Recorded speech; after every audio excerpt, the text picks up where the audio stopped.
So we can go ahead and start. Welcome everyone to this week's Connect Science seminar. I'm very excited and honored to introduce our speaker today, Dr. Ronald Evans, professor at the Salk Institute of Biological Sciences and also the holder of March of Dimes Chair in Molecular and Developmental Biology. Dr. Evans is a member of the National Academy of Sciences, National Academy of Medicine, and more recently an elected fellow of the National Academy of Inventors. He was also an HHMI investigator for 15 years until 2020. Dr. Evans is a distinguished leader in the field of nuclear receptors. His lab cloned the first nuclear receptor, the glucocorticoid receptor, in 1985, I believe, and identified first orphan receptors and highlighted the existence of a nuclear receptor superfamily. And over the last 4 decades, his lab has defined the role of nuclear receptors in cancer, metabolism, and in inflammation in over 500 publications. His discoveries and research have broader implications in how we can tackle obesity, diabetes, and also cardiovascular diseases. His fundamental work on nuclear receptor biology has also informed the cancer research community as a whole about primary targets in breast, prostate cancer, and also in pancreatic cancers. Today, I believe we will be hearing more about his recent work in colon cancer. And before passing it off to Dr. Evans, just one housekeeping point that please type your questions not into the chat option, but into the Q&A option, and we can have Dr. Evans answer them towards the end of the presentation. Dr. Evans, thank you for being here today. Please take it forward. Thanks, Balaji, and thanks for the invitation and for everyone who's on there virtually. It's great to be able to connect with you guys and talk about some of our work on nuclear receptors, metabolism, physiology, and in this particular case on colon cancer. And so I've titled this Colon Cancer Checks In When Bile Acids Check Out. And there's going to be an interesting convergence between the kind of secretions that the body produces, such as bile acids, and cancer. And there's some very interesting links between the two. I call this decoding cellular plasticity. And much of this work is done by, spearheaded particularly initially by Ting Fu, who now has recently got her own job and running her own lab. So the focus of this is an unusual focus. What I'm calling it deconstructing cancer risk. Risk is a computational number. It's something that you can actually put a specific fraction of, the odds of someone getting cancer. But of course, science is not a formula. It's not an equation. It's an approach. And trying to understand what risk is very hard, because besides the fact that you can calculate the number, it doesn't give you a mechanism. It doesn't provide you any insight to what risk really means. And by virtue of that, you can't really take advantage of how to actually understand the disease mechanism. So I'm going to take you through a series of steps that brought us to trying to break down scientifically what is disease risk and why is that important. The nuclear receptor superfamily, which is shown here kind of in the form of the Rosetta Stone, which was the part of the Greek and Egyptian hieroglyphics that was discovered in the town of Rosetta. And what I've done here, though, is kind of change the Rosetta Stone, which is an amazing thing to look at, especially if you're going to Museum of London.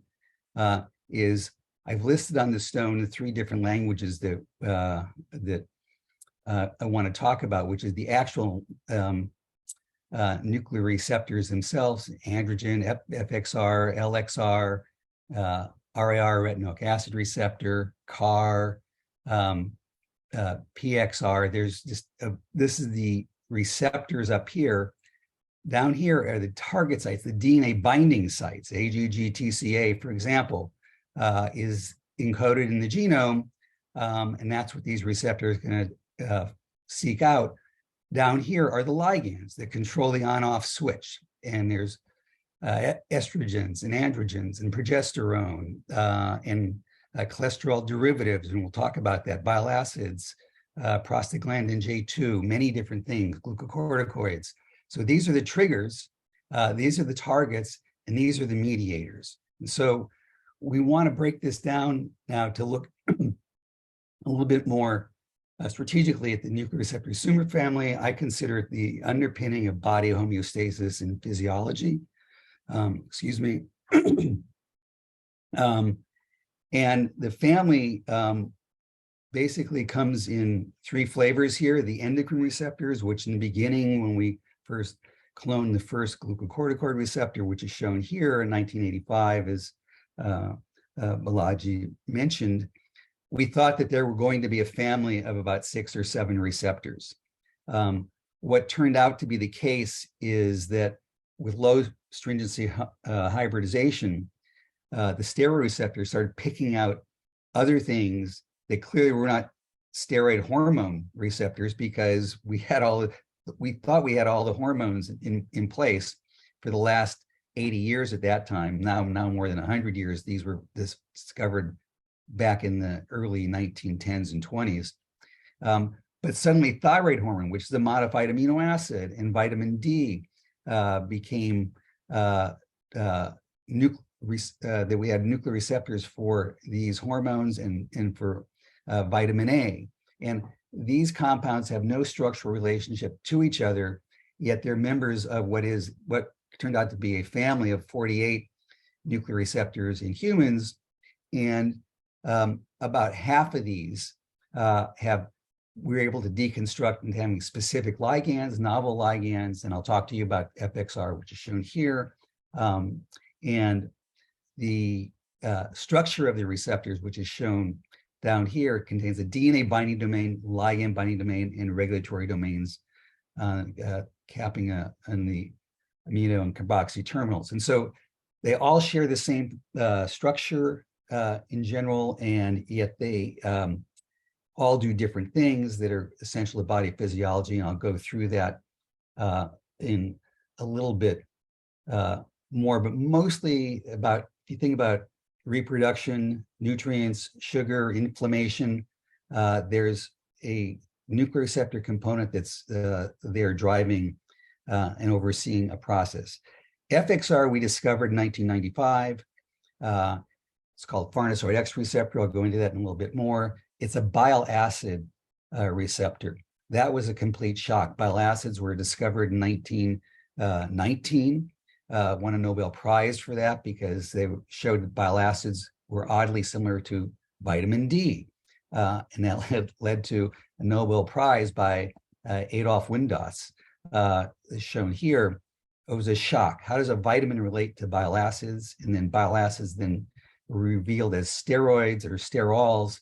And these are actually, as you're going to see, classic steroid hormones being produced at remarkable levels in the liver, and then get into the body system by going into the gut, and then being resorbed back into the system during a meal. And so it's a very interesting twist on nuclear receptor signaling mechanisms and how they actually choose their targets. And so the discovery of FXR as a bile acid receptor completely changed the game, because in the bile acid field, bile acids were just the surfactants to enable you to solubilize lipids, package them into chylomicrons, transport them in the body, and distribute the nutrients around the body. But now, with these being targets of a nuclear receptor, and it turns out there's 5 nuclear receptors that turn out to be bile acid receptors, the whole game changed in the field. You have to think differently about how bile acids are working and more about their hormonal content. So just looking at the target of what I'm going to talk about, this is the colon, and talk about risk a little bit. And the biggest risk factor, and many of the risk factors I'll tell you in general, are high-fat diet. High-fat diet linked with sedentary behavior is the single biggest risk, and that impacts obviously not just colon cancer, but almost every cancer and many diseases have risk factors linked to high-fat diet and sedentary behavior. That behavior leads to obesity, and obesity is something you can measure and quantify and look at. The more weight you gain, the more risk you get for disease mechanisms being triggered. The consequence of obesity, in this case, in high-fat diets, includes intestinal inflammation. Other risk factors, family history. You have a mutation in your family, or evidence that other members of your family get a disease, your risk goes up. And then age is a risk factor for everything. So let's see if we can deconstruct risk. One way, from a geopolitical point of view, is the map of the United States, looking at obesity and that's linked to high-fat diet.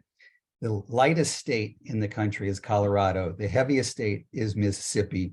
And you can see where you live makes a difference in terms of your environment and what you eat.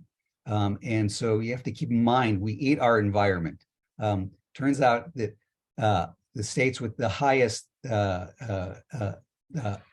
obesity component also have the most number of fast food chains per capita. And that's a very accurate way to measure the obesity distribution, is knowing where the fast food chains are.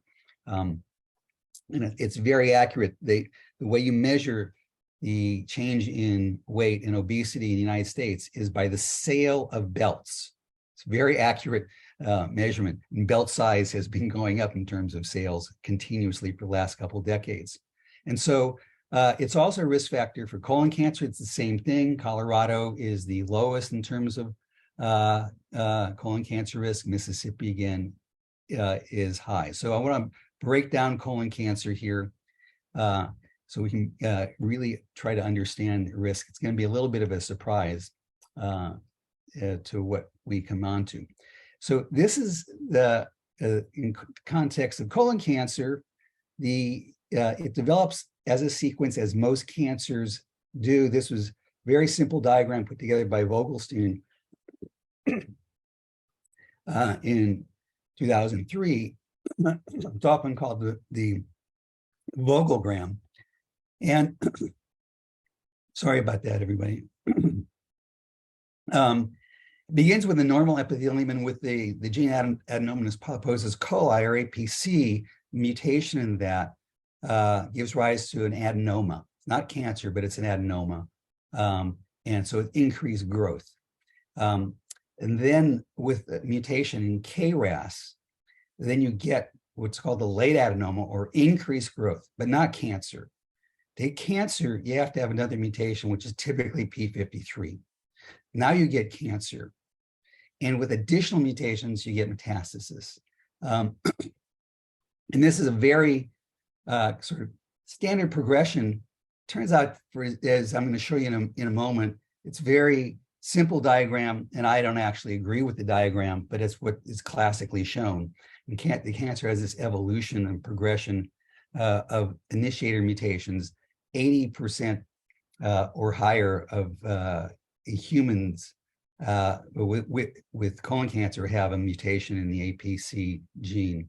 And I'll show you a little bit about that in more detail in a moment. And then you get the progression of these that, as you're going to see, is going to be accelerated by a process. I call it Pandora's box in the beginning. That is, what is driving this progression, and what's the role of diet and obesity in this, because that's our risk factor. And so we want to understand this, what the real triggers are, and what risk might be, how we might be able to redefine it in a scientific fashion. I'm going to use this simple cog in a wheel. Hereditary is if you have a family member that has had colon cancer or Lynch syndrome or intestinal inflammation, that would be hereditary. Then there's the environment that you live in. Are you living in Colorado? Or are you living in Mississippi? So this is where the diet comes in. That's a very important component. And then something has to happen to increase proliferation rate. And Vogelstein would say it's that progression that we saw before, but we'll dig into this in a little bit more detail. And so we think that there is a specific process going on. I'm going to link this process to bile acids and sort of jump into that right now, because bile acids are produced in the liver. There's about 30 different species of these. You can get more with changing your diet. Species can change, and I'll show you a little bit of how that happens. And then there's the bile acid receptor, FXR, that is a key regulator of this process. And as I said, it's acting as a classic, FXR is acting as a classic nuclear receptor. And the product is this, a classic bile acid, chenodeoxycholic acid. We made a synthetic compound called FEX, FXR amines, we call it FEX. This is just a chemical. It's not a bile acid, but it binds nicely and activates FXR. But this particular compound, when you give it to mice, is intestinal specific. It does not get absorbed. You take it orally, it goes in the gut, it trundles out, and eventually it's pooped out. And so this is when we look at the role of FEX, it's only going to be in activating or controlling intestinal FXR selectively in the body. This goes everywhere in the body. And so natural bile acids circulate. So just keep that in mind as a backdrop. The evolution of these compounds, I'll show you a little bit about that in the distribution. Pancreas, very high in FXR expression. The gut, very high, and you'll see that in a moment. Liver, this produces bile acids, and it has very high levels of bile acid receptor FXR. Gallbladder, high. Kidney, high. And the adrenal gland, very high. So these are major targets of bile acid signaling. The receptors are there, and bile acids will be coming particularly during meals. This is just in terms of how you view this with farnesyl pyrophosphate. This is one of the first ligands that we identified. That's why we call it FXR, farnesoid X receptor, totally orphan receptor at that time. And two of my postdocs, David Mangelsdorf and Steve Cleaver, along with us, identified that as the extended to be bile acids. The most potent molecule is actually that. But here is just looking at the production of bile acids, and it's an amazing pathway. If you see all the different steps that it takes to make bile acids continuously in your body, and they progress down this cascade, and ultimately produce products like chenodeoxycholic acid. In a normal, healthy state, these many enzymatic steps are able to function properly. But as you eat high-fat diets, the more fat you have, the more bile acids you have to make. So if you double your fat, you have to double your bile acids. Sorry, guys. And so the bile acid pool is a reflection of the diet. So just think about that when you're in Colorado or Mississippi, is everyone's making bile acids continuously, but what you're making and the drive to make these are now impacting this ancient pathway of many more than 30 different enzymatic steps that are undergoing various events. And so, so what we'd like to learn is what about bile acids is how they're linked to inflammation, colon cancer. How does FXR impact intestinal homeostasis? I'm going to show you that in the next slide. How do bile acids modulate intestinal physiology? And that'll be the following slide. And digging into it more, how does a high-fat diet promote inflammation, accelerate cancer progression? And in the context of this sort of scheme, might FXR be used as a potential therapeutic target in modulating this whole process? And this is a really unexpected slide for me when we got this data. This is a high-fat diet and its impact on the villus, which many people have shown that high-fat diets are actually pro-inflammatory, and they will not only cause weight gain, they'll cause inflammation. And if you look at a healthy crypt, and you can see the intestinal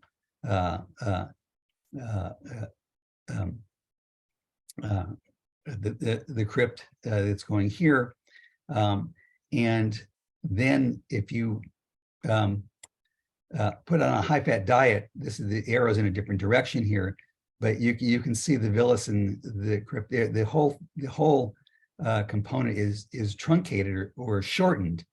Is what happens during inflammation, and so this is an unhealthy state where the villus space is shortened, and these epithelial cells are more packed in, and there's a chronic inflammatory drive that's underneath that.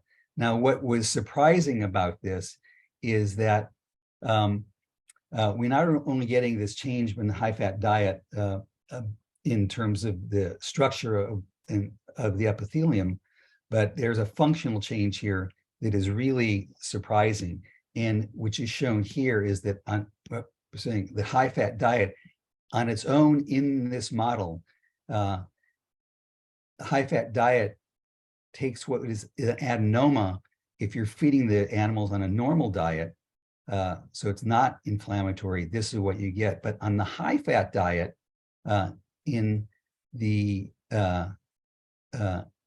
this APC-min mouse model, you get carcinoma. So the idea of going from that integrated progression that I showed you with the Vogelgram, the diet jumps over all that. You go from adenoma to adenocarcinoma, and you don't have all those intermediate steps, and it happens very quickly. And so that slow progression that you saw actually is totally trumped by the addition of high-fat diet. And so this by itself introduced that. And I should say the APC-min, we'll talk about this a little more. This is the mutation that is found in humans, and it works the same in mice. We're looking at haplotypes here. So this is a APC-min mouse, usually coming from maternal linkage here. And so these are, it's APC-min is actually you're okay as long as you're not on high-fat diet. But when you get on high-fat diet, now you have this big change. So that is a important thing to think about, how diet is impacting not only on the structure of the intestinal physiology, but on function, as you're going to see in a moment. And here's one of the important, and again, unexpected results. This is on a normal diet. This is what your bile acid pool would be, or the mouse's bile acid pool. Remember, all the bile acid that's produced goes into the gut, then gets resorbed back in the body and circulates. So this is serum bile acids low on a normal diet. High-fat diet, you more than double the serum bile acid content. But here's the odd thing: APC-min mouse on a normal diet, that the APC-min mutation in the colon is sufficient to cause this kind of increase in the bile acid pool. So the mutation by itself, in absence of a high-fat diet, is sufficient. This haploid mutation is sufficient to redirect the liver to increase bile acid production by maybe at least 4 or 5-fold. Now, if you put that mouse on a high-fat diet, you're now at 10-fold, increasing your serum bile acid pool. So you're getting an interaction between haplotype mutation in the gut and a high-fat diet. So a genetic change and a nutrient change is displaying a cooperativity here that was not expected. And that gives us a better insight into what's happening. Another thing with the high-fat diets is something called leaky gut. And you can look at leaky gut. And this happens in people as well on high-fat diets. This is looking at intestinal permeability assay. As you put more lipids and you get more inflammation, you get more leakage of bacterial components and other semitoxins or inflammatory components. So on a normal diet, you don't have leaky gut. You're very well controlled. On a high-fat diet, more of this dextran material can get into the blood, about 2 or 3-fold increase just by the high-fat diet alone. The APC-min mutation creates leaky gut on its own, and that gets synergized again by the diet. So now we're looking at combinations of nutrients, underlying genetics, the mutations, and their cooperativity with each other. And not only that, there's a series of different events that are happening here. And so I call this, for conceptual purposes, just we have to make up terms for is physiologic convergence is when you have a normal process, such as no mutation and healthy eating. You're getting a synergy that is really what is designed for the body. Then you get something that's called pathologic convergence, which is shown down here. And this is the synergy between two abnormal states, the mutation and the high-fat diet. And so synergy between these two, it's a little bit hard to think about how that happens, but the outcome is really dramatic. And having this kind of leaky gut is what happens to many people that are having inflammatory bowel disease, IBD. We'll talk a little bit about that as well as we go along. So thinking back to that chart that I showed you about bile acid production, I'm just going to show you a way to sort of bring that into the play. And one of the bile acids that's produced in mice is called beta muricolic acid. The muri is the mouse. So this is a bile acid that is known to be an inflammatory bile acid. If you give it on, you can buy it and you can give it to mice and will cause intestinal inflammation. But what you see is this species of bile acid is actually increased by the diet. So the diet, thinking is putting pressure onto that bile acid generation process in the liver. And looking at it in a different way, this is what I just showed you here on a different scale. Because if we look at the APC-min mouse, you need a totally different scale to look at the change from this to on a high-fat diet in the APC-min mouse. This beta muricolic acid goes up 50-fold. So now when you think about that generation, that progression of the bile acid synthetic pathway, the pressure is unequal in that system, and you produce different kinds of bile acids because the enzymes have their own rate of modification of components, and you can only go certain level with any particular of these enzymatic processes. And so you get abnormal and imbalanced components now being generated to aggravate the situation. It turns out beta muricolic acid is easy to produce, and so that's what comes out. Now, as a corollary and a side chain, looking at the inflammation component, and it's related to colon cancer, but also into intestinal inflammation, is the induction in the gut of a cytokine called IL-17. And IL-17 is a long known pro-inflammatory regulator in a number of different contexts, a lot in the gut itself. And the only point I want to make from this is that if you're looking at, if we look at IL-17 under different states, and that is on a normal diet or APC-min or APC-min with a high-fat diet, then what we see is that there's a dramatic rise in IL-17 in these orange bars, and the yellow and the green are when you give the drug.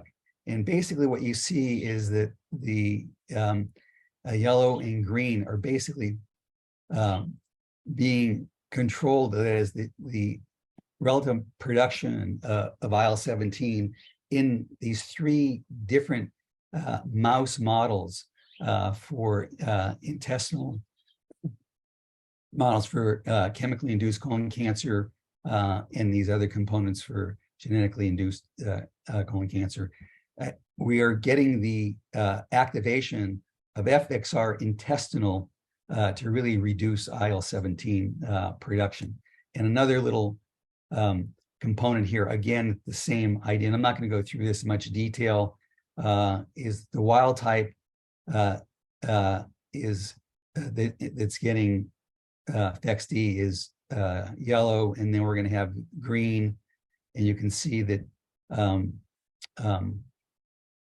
the impact that we can have in terms of producing, in this case, FGF15. Now, FGF15 is actually a good molecule that you want to have. And so you don't, what we're seeing is that it gets induced by giving FXD, this is our compound.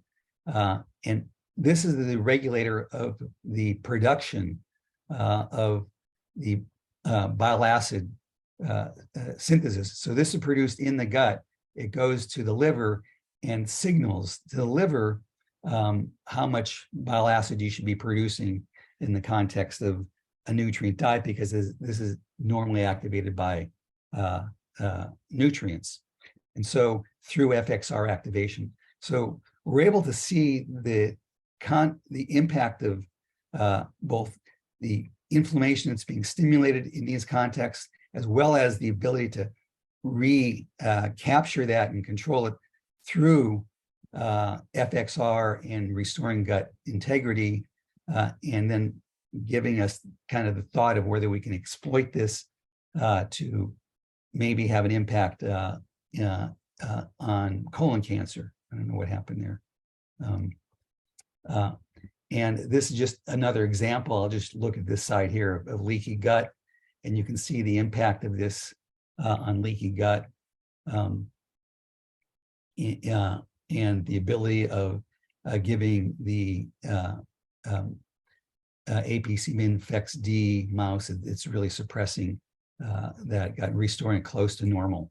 And so, and then again, I'm not going to go through this in a lot of detail, but when you give this drug again, what happens to the bile acid pool? And let's just look at the most aggressive side of this, the APC-min mouse on a high-fat diet.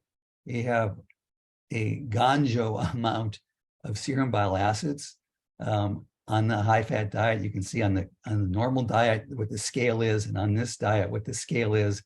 And bile acid pool is out of control. Give FXD, and you can really calm this down. So this tells you that the bile acid receptor is at the top of the food chain. It gets taken offline by inflammatory bile acids. We can come back in with a synthetic that directly binds and activates FXR only in the gut. And when you do that, you can get dramatic changes in the nature of the bile acid composition and its relative levels.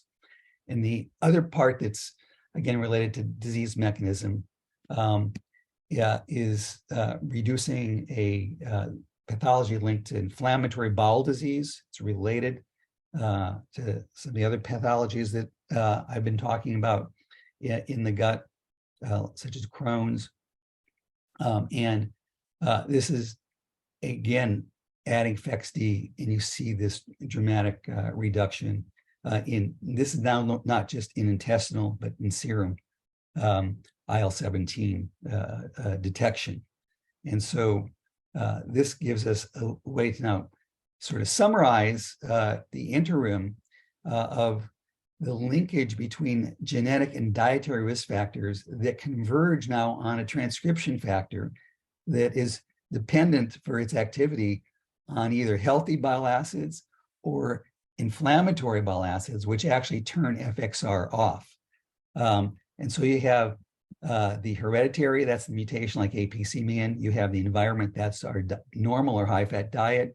You have a series of events that we don't quite know how they're being mixed, and I'm going to talk to you a little bit more about that. So we have this confluence, either that's going to be physiologic convergence, or we're going to have pathologic convergence. It's going to be producing torbetamuricolic acid, deoxycholic acid, and other bile acid species. They're targeting FXR, and when they do that, they take it offline.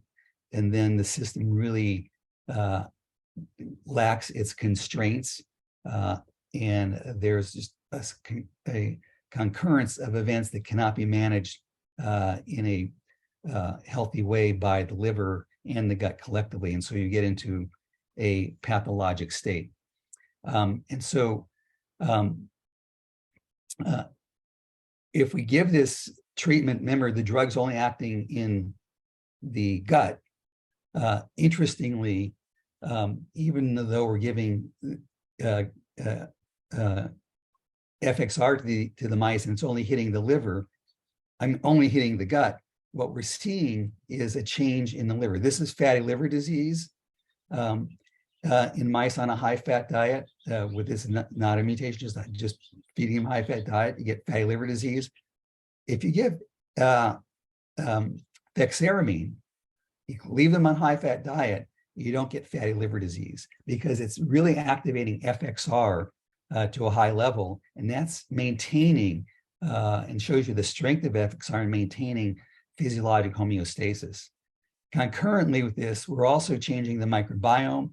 This is looking at high-fat diet microbiome. This is a high-fat diet.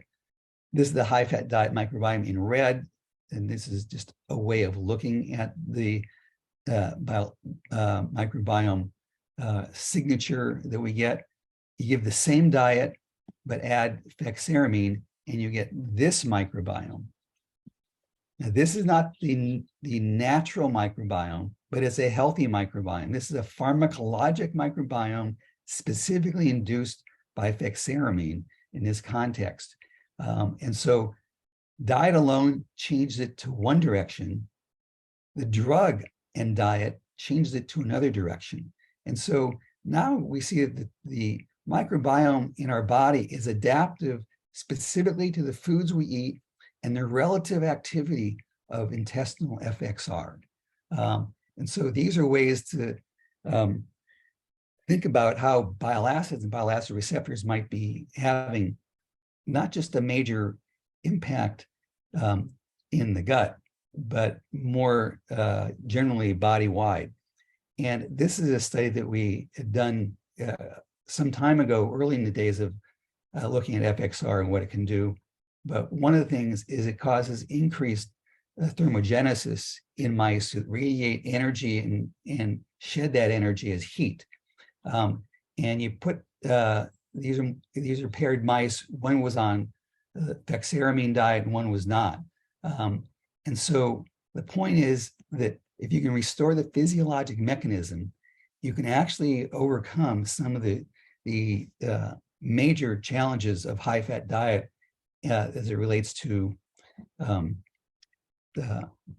disease mechanisms, particularly in the current stage where obesity is becoming not just a problem, but an epidemic, and it's spreading like a virus around the world.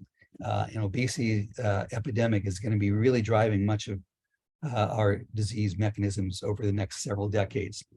This is a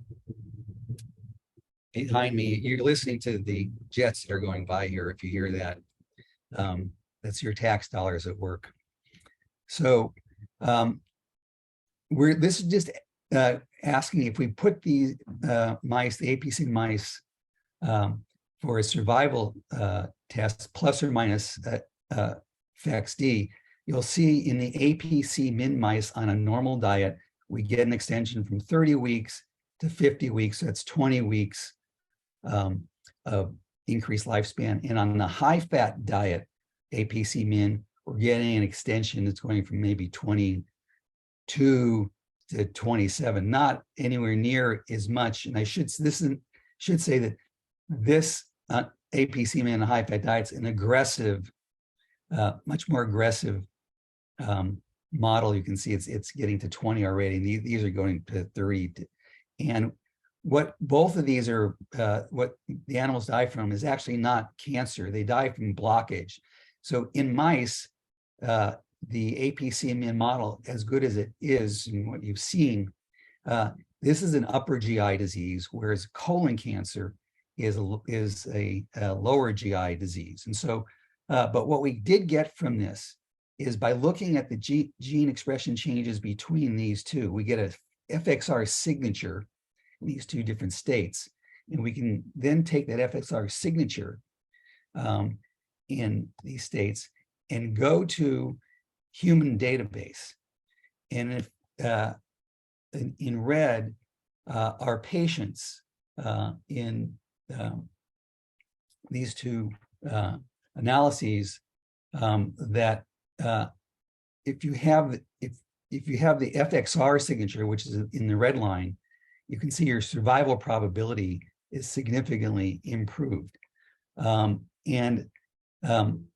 So this, and we also made this signature from a standard gene expression RNA-seq study or using organoids as well. And this is the organoid study, and this is the APC min mouse study. And so the point being is that this suggests that actually FXR might be, at least intestinal FXR, might be an interesting approach to intestinal inflammation and potentially colon cancer. And this is an area that we're extremely interested in. So I just want to begin to wrap it up. Think about the transition conceptually that under the bile acid field, and there's an annual bile acid meeting in Europe. And these are people who studied bile acids as their entire career, figured out ways to use bile acids therapeutically in some contexts, had no idea that these were regulators of a gigantic gene network. And what they were studying was not about surfactants, which these are in food transport, but more about the genomic network that really oversees a lot of body physiology that begins in the gut. And so I call this back to the future, because this field went back to 1919, and no clue for nearly 100 years, probably 100 years, of how they're actually working. There is a molecular mechanism here that was just completely not seen. So you can use sort of the knowledge that we have as a way to help guide our thinking as the next steps. And so we have to rethink the whole thing of what I'm calling the biome, and in what I'm calling something called biocarta or biocarta, building the biome. That is, we have to rethink what it really is. And so it's better to think, in my view, that bile acids are dynamic hormones, basically. They have defined chemical composition. They have known properties. They're sensitive to diet. They're impacted by genetics. Like an APC min in the gut is actually changing what's happening in the synthetic pathway in the liver. And they're very responsive to disease mechanisms. BA pools, they respond obviously to variety of external stimuli, such as food and the microbiome. And there are quite a few nuclear receptors, as it turns out. FXR was the first. We came up with the second. These are two xenobiotic receptors, and so they both are avid sensors of bile acids. TGR5 is a seven-membrane transmitter receptors, and retinoid orphan receptor ROR gamma T, which I showed you is the main driver of IL-17 production. So there's a lot of different sensors now for bile acids, and it begins to make you think what it is, why it's important, and what have we missed. Another way to conceptually think of this bile acids is collectively they're a type of liquid organ because they're produced collectively in the liver, they're stored in the gallbladder, they're released very rapidly because of that storage mechanism into the gut. And so I look at this as a different type of organ, but it's operating the same principles as other classic organs like the adrenal gland or the thyroid or any of the other classic steroid signaling mechanisms. And so how can we use this and what are ways to break it down? And one way to break this thing down is to look at the whole mechanism differently. The individual bile acids, which are shown here on the left, taurocolic acid and taurocholic deoxycholic acid, plain cholic acid, and so taurobeta-muricolic acid. And taurobeta-muricolic acid shuts off FXR, so it gets a 0. CDCA activates FXR, so it gets a 1. Same thing is true for taurocolic acid here. It's an activator. And so if it's here, says this is a repressor in this column. We're looking at what turns it off. Which ones might modify the microbiome? What do specific, how are these modified lipid production? Do any of these, which one of these interact with the vitamin D receptor, which are several, but I'll show you this in a little bit more detail next slide. But you can break it down based on nuclear receptors that we know, APC-Min, and you can expand this to be even further to look at more species of bile acids and to be able to analyze this in different contexts of physiology and pathology and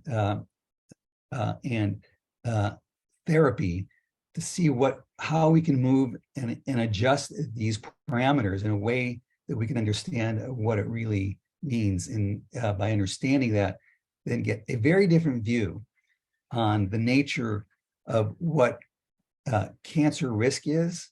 That is the nature of how does a high-fat diet actually impact it besides just being, quote, inflammatory. And that gives us sort of the concluding idea that bile acids are early sensors of dietary fat. They're exquisite sensors. And remember, all this being produced is going to get right back into your system. They modulate both epithelium LGR5, which is part of the driving part of the crypt, and intestinal stem cells. The genetic and dietary risks for colon cancer, this getting back to risk factors, can now be better defined by understanding the molecular genetic underpinnings. This concept of pathologic convergence, I think, is very important to think about, and how pathologic bile acids can, and I didn't go through this, but they increase DNA damage quite significantly. And sorry about that. And FXR agonists repress Wnt signaling. They curtail tumor progression, and therefore gives you a way of, again, of thinking how we might be able to use these insights into therapeutic roles. So deconstructing risk, keep in mind obesity is a risk for all cancers. It's a risk for heart disease. It's a risk for diabetes. It's a risk for liver disease. It's a risk for Alzheimer's. So high-fat diet is going to be triggering this pathway that you just have been looking at. And this suggests that FXR activation by synthetic ligands could really have this impact on cancer and the high-fat diet cascades that can restore intestinal homeostasis and really enable a different way, not just for cancer therapy, but more generally about taking advantage of how insight into risk can give you new insights into body physiology and therefore new insights into therapy. So I'm going to end just by the folks that have contributed to a lot of this work, and Ting Fu took the laboring oar from most of it with Eiji Yoshihara. They have their own labs. Tagyu's getting his own lab soon. And all these folks have actually got their labs. And then this is my sort of senior leadership group here that's really been outstanding in keeping these things going. And our collaborators at UCSD who are very helpful. And I couldn't talk about all the stories that are going on, and some of my colleagues in Europe. So that's basically it. And I'm happy to take any questions if there are questions that are rolling in. Thank you, Dr. Evans. That was a fantastic talk. Let's move on to the Q&A section of the seminar. There are a few questions here. Let me read them out to you. Maybe you can answer them one by one. Drinking a little cup of coffee. Sure. So Nalini is asking, is wondering what would be the phenotype of FXR knockout in mice? Well, we have FXR knockout mice. We have both whole body knockout mice. Animals are very sick. We have intestinal specific knockout mice.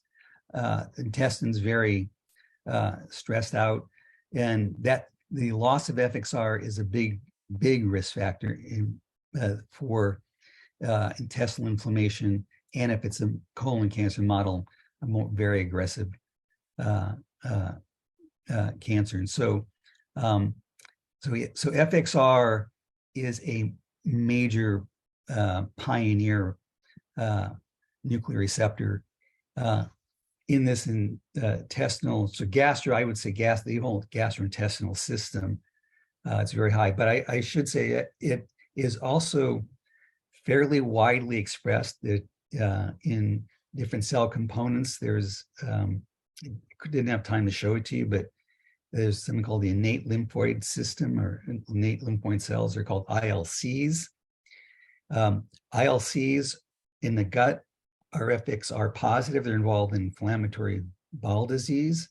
But T cells, for example, no bile acid receptor. But innate lymphoid cells, ILCs, bile acid receptor. So you have to go cell by cell to see which ones are actually registering the environment of bile acids. And keep in mind, everything gets into the blood system. So all these bile acids are circulating to the heart, to the lungs, to all the organs, to the brain. And so there's a lot to do to deconstruct what is the problem with obesity, the obesity risks, metabolic disease, and how it's being played out. And this is a central player that we just didn't realize it was so central to what is at the heart of one of the biggest medical problems that we're facing going forward. So yeah, there's a lot to deconstruct there, but good question. So Luke is wondering whether in your experiments, the high-fat diet and the ND diet are calorically equal. Wait, say again, is the high-fat diet? And the ND, I believe the non-high-fat the diet. normal diet? Yes. Normal diet. Yeah. Oh, well, no, I won't say that, because you're getting definitely more calories with the high-fat diet. I see. Yeah. That's a good question. And William Beck is asking, does fexoramine have any cancer preventative effects in normal weight, normal diet individuals? If so, by blocking BAs and fats in intestine, does it or can it cause weight loss? That's a good question. I did actually transiently go over that. It does cause weight loss. So that's a good question. And the answer is yes, it does. What I like about that is, of course, the weight loss and adiposity you're looking at the adipose depot, which is where 85% of your calories in the body are stored. And that is, with high fat diet becomes an inflammatory organ, the adipose depot.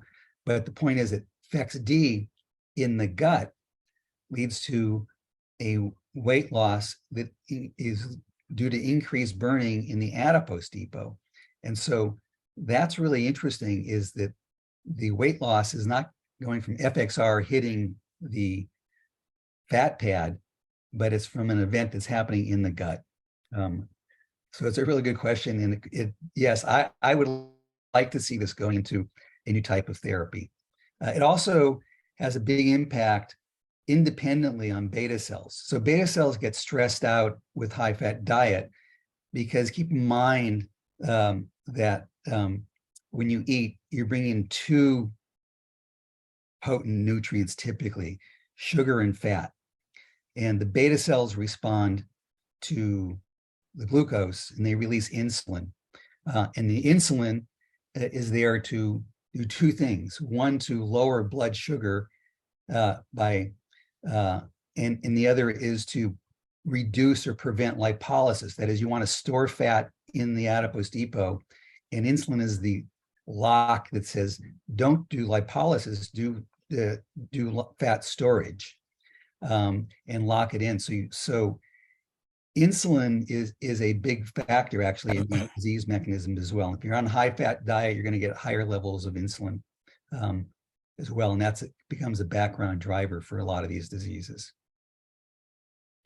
I guess you answered another question, whether it is clear that a high-fat diet will drive cancer progression in the gut, and can you be more specific as to what components of the high-fat diet, such as cholesterol, LDL, HDL, or TGs, will be the main drivers of the progression? Can you just re-emphasize on that? So one component of that is that bile acids themselves. You get into the area of the toxic bile acids, or the pro-inflammatory bile acids that are now being developed and put into the gut on the high-fat diet. So you're having these aberrant or very low-level bile acids becoming dominant bile acids. And so those actually cause change. They're pretty efficient at causing DNA mutations, and increasing proliferation rates in the intestinal crypt, the villus.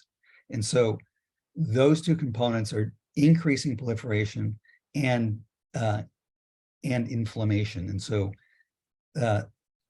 those are the principal components that are happening. FXR tends to shut that process down, reduces the level of bile acids, takes away the toxic ones, and then reduces DNA damage, at least in the studies that we have. Right. Lopez Casillas is wondering whether there are any polymorphic variants of FXR associated with colon cancer risk. That's a good question. Not that I know of. But that's a good question. I should go back. You need to check the literature on this all the time, and I haven't done it in a while. Good question. Sorry, I can't answer.